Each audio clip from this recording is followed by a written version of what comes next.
wabarakatuh. Waalaikumsalam warahmatullahi wabarakatuh. Puji syukur kita panjatkan kehadirat Allah Subhanahu wa Ta'ala, karena atas limpahan rahmat, hidayah, serta taufiknya jualah, sehingga kita masih diberi kesempatan untuk bersua di tempat ini dalam keadaan sehat walafiat. Salam dan salawat tak lupa pula kita kirimkan kepada baginda Nabi besar Muhammad Sallallahu Alaihi Wasallam, Nabi yang merupakan suri toladan bagi kita semua. Nah pemirsa, kembali lagi bersama kita di Acen Channel, dan tidak lupa saya mengajak kepada teman-teman sekalian untuk jangan lupa like, komen, dan subscribe channel kita.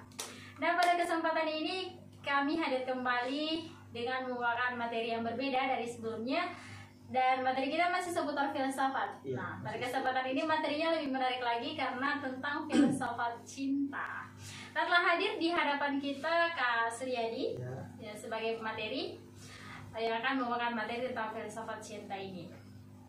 Nah, untuk mengefisienkan waktu, langsung saja kita beri kesempatan kepada pemateri untuk memaparkan materi. Silakan. Terima kasih Adinda Fitri ya, yang malam hari ini membimbing kita, yang bersama kita untuk bersama-sama kita belajar tentang apa itu filsafat cinta dan bagaimana itu cinta. Ya. Jadi persoalan tentang cinta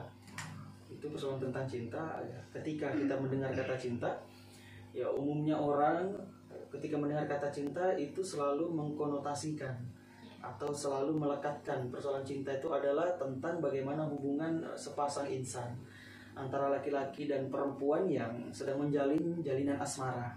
Nah itu padahal sesungguhnya cinta itu lebih dari itu. Cinta bukan tentang persoalan bagaimana laki-laki dan perempuan saja, tetapi cinta itu bagaimana perlakuan kita, cinta kita kepada seluruh objek yang ada di sekitar kita, baik itu kepada Tuhan, baik itu kepada sesama manusia, baik itu kepada seluruh alam semesta, maupun kepada barang-barang ataupun objek yang saat ini kita miliki. Maka harus ada perlakuan yang berdasar cinta di sana. Harus ada perlakuan yang berdasar cinta, sehingga output baik itu output baik akan selalu menjadi bentuk perlakuan kita kepada objek tersebut. Ya, seperti itu. Jadi ketika kita berbicara tentang cinta nih Kak, karena pembahasan kita tentang cinta, terkadang ada yang mengatakan itu bukan cinta, itu hanya sekedar hawa nafsu saja.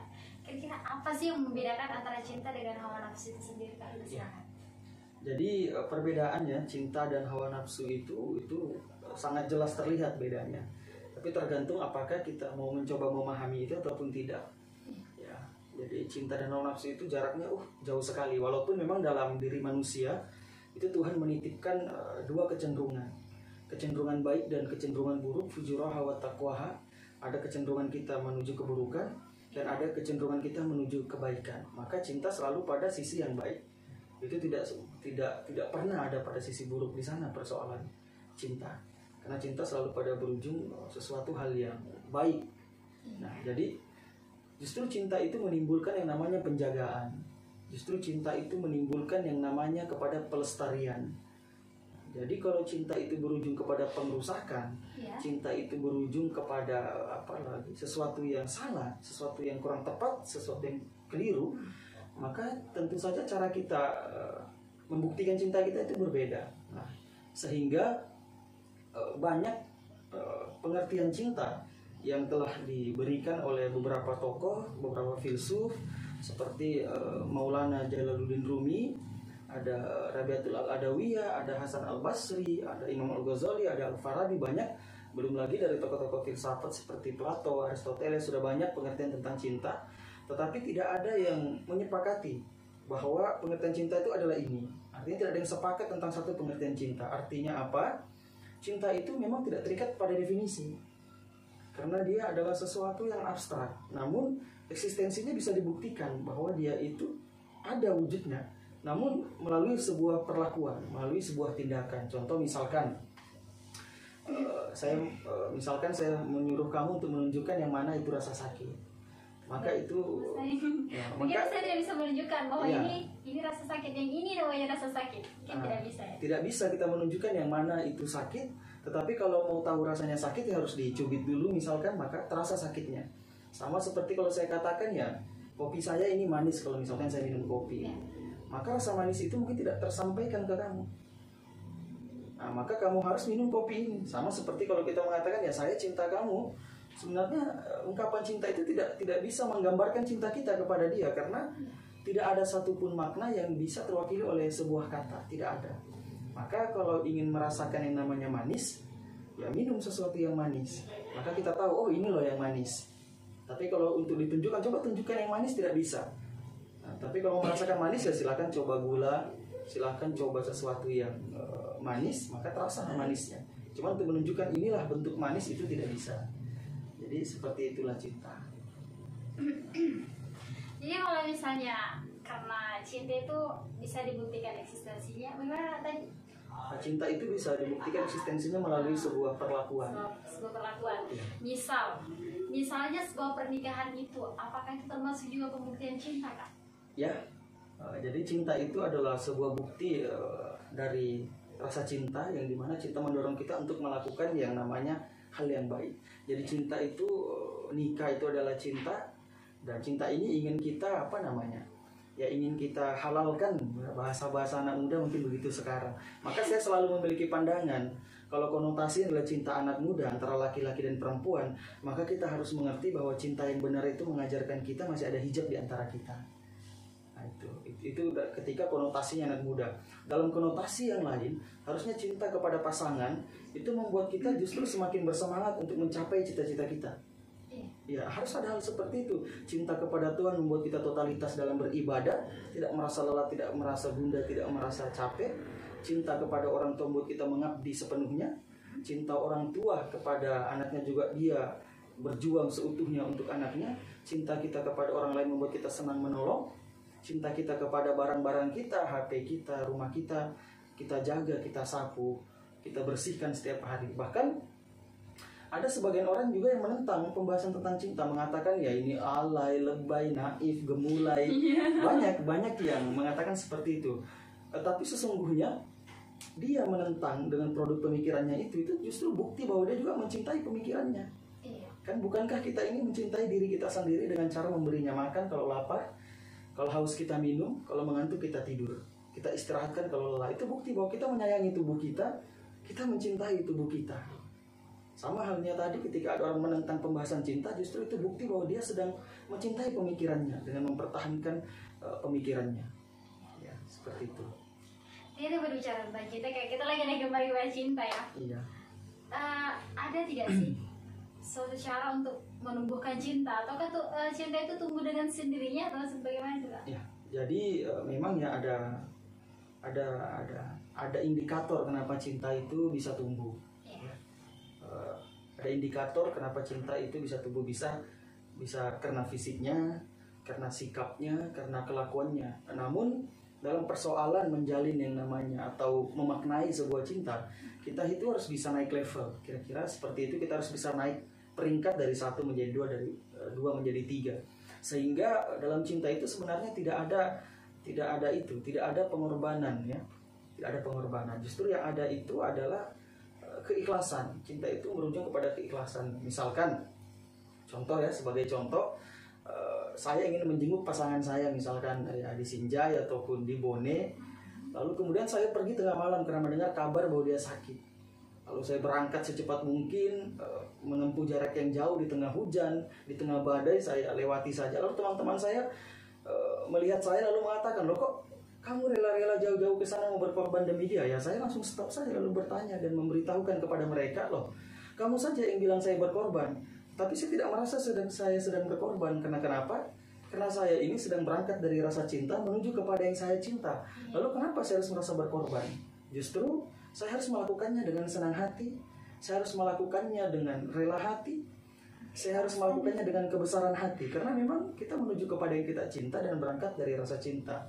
Nah, untuk selanjutnya juga harus mengerti juga bahwa objek yang dicintai yang paling tepat pertama itu adalah Tuhan. Nah, maka sebagai analogi, nanti kita tarik kepada Tuhan. Sebagai analogi, pernah ada kisah seorang pemuda yang ingin bertemu kekasihnya, lalu kemudian dia terjatuh dari motor, lalu kemudian kakinya luka. Karena dia tidak ingin membuat khawatir pasangannya, dia menyembunyikan luka itu di kakinya, lalu kemudian dia tutupi dengan celana. Ketika bertemu dengan kekasihnya berkata, bukannya kamu jatuh? Dia bilang, oh tidak, kaki saya tidak apa-apa. Padahal kakinya sudah sementara ya luka, tapi dia pukul-pukul juga. Itu kenapa? Agar dia tidak mau membuat pasangannya khawatir. Tapi karena perlakuan itu, justru pasangannya semakin sayang kepada dia. Akhirnya yang terjadi apalah, mereka saling mencintai, saling mendapatkan rasa kasih dan sayang. Sehingga kemudian si laki-laki ketika ingin dijenguk oleh pasangannya, dia mengatakan, kalau kamu kesini tolong bawakan saya anggur. Tapi ternyata banyak bonusnya. Sudah ada anggurnya, ada juga apelnya, ada buahnya, ada durennya, ada milonya, ada susunya. Banyak bonusnya loh. Itu manusia yang terbatas. Manusia yang terbatas, ketika kita mendapatkan cintanya dan dia mendapatkan cinta kita, kita selalu memberikan lebih kepada orang itu. Karena kita cinta kepada dia. Dia minta 1, terkadang kita kasih 2. Dia minta 5.000, terkadang kita berikan 10.000. Lalu itu manusia yang terbatas ternyata bisa memberikan yang lebih ketika kita mendapatkan cintanya. Lalu bagaimana misalkan ketika kita telah mendapatkan cintanya Tuhan? Maka yang pertama, Adam mendapatkan Hawa. Yang kedua, Ibrahim selamat dari api. Yang keempat, Nuh dibantu membangun sebuah perahu untuk selamat dari musibah. Nabi Isa mampu menghidupkan orang yang telah mati. Dan Nabi Muhammad menjadi manusia yang paling sempurna. Itu karena kenapa? Karena mereka, para nabi, mencintai Tuhan dan Tuhan juga mencintai mereka. Maka Tuhan memberikan hal yang sangat lebih. Karena manusia saja ternyata bisa memberikan lebih. Ya, seperti itu. Lagi-lagi tentang cinta ya. Iya. Biasanya saya asumsi begini Kak. Ketika kita mencintai, artinya kita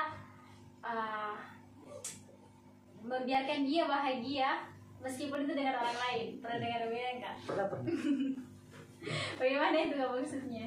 Jadi memang cinta itu pada satu sisi puncaknya adalah kita merelakan. Ya, merelakan dia berbahagia dengan orang lain. Itu ketika konotasinya adalah pasangan ya. Tetapi saya sedang mencoba di sini untuk menarik percintaan ini kepada hal yang sangat dibutuhkan untuk saat ini, itu urgent. Yang dimana kacamata bi'aini rohmah ini tadi, kacamata kasih sayang ataupun cinta ini tadi dijadikan sebagai pemecah masalah umat, pemecah masalah keagamaan, pemecah masalah sosial. Nah, itu yang sedang ingin kita timbulkan, bahwa ternyata cinta ini bisa menjadi satu perangkat, satu dorongan yang bisa membuat hidup itu harmonis kepada siapapun. Kita harmonis kepada Tuhan, kita harmonis kepada sesama manusia, kita harmonis kepada sesama alam. Nah, ini yang ingin kita tunjukkan dari sisi yang namanya cinta. Nah, maka kemudian ada hadis Nabi pernah bersabda, riwayat Bukhari dan Muslim dalam Kitabul Adab, itu dijelaskan satu hadis, la yu'minu ahadukum hatta yuhibba li akhihi ma yuhibbu li nafsihi. Tidak sempurna imannya seseorang sebelum dia mencintai sesamanya sebagaimana dia itu mencintai dirinya sendiri. Jadi itu hadisnya Nabi. Nah, jadi ada anjuran bahwa ya cinta dalam Islam itu tidak pernah dilarang. Mencintai sesama manusia itu tidak pernah dilarang. Yang dilarang itu adalah bukti ataupun perlakuan eksistensi dari sebuah cinta. Bagaimana kita, artinya apa? Bagaimana ekspresi sebuah cinta itu kita lakukan kepada orang, itu terkadang keliru. Kalau misalkan ekspresi cinta kita kepada pasangan lalu kemudian berujung kepada sesuatu yang negatif, maka itulah ekspresi cinta yang dilarang. Tapi untuk menyukai orang itu tidak pernah ada larangan dalam sebuah agama, itu tidak pernah. Tapi terkadang ekspresi dari cinta itu yang harus dikontrol sesuai pada realnya. Artinya apa? Ya, kalau misalkan HP ini kita sayang, ya harusnya HP ini dijaga, barang-barang ini dijaga. Kita jaga barang kita, kita jaga HP kita. Tapi terkadang kan ini dialihkan, terutama kepada anak muda-mudi sekarang, mereka harus diberikan penyadaran tentang sebuah konsep percintaan. Ya. Maka jangan karena cinta lah melakukan hal yang negatif, itu justru kurang tepat. Iya. Intinya cinta itu merujuk kepada hal-hal yang positif. Ya. Nah, beda dengan hawa nafsu seperti yang saya tanyakan tadi. Sepertinya sudah sangat jelas sekali. Nah, sebelum kita menutup bincang-bincang kita pada kesempatan ini, saya kembali mengajak teman-teman sekalian untuk jangan lupa like, komen, dan subscribe channel kita.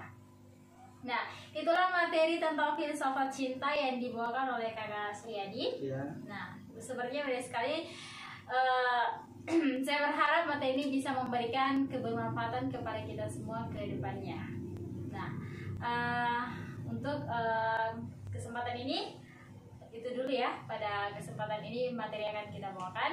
Lebih dan kurangnya mohon dimaafkan. Billahi taufiq wal hidayah. Wassalamualaikum warahmatullahi wabarakatuh. Waalaikumsalam warahmatullahi wabarakatuh.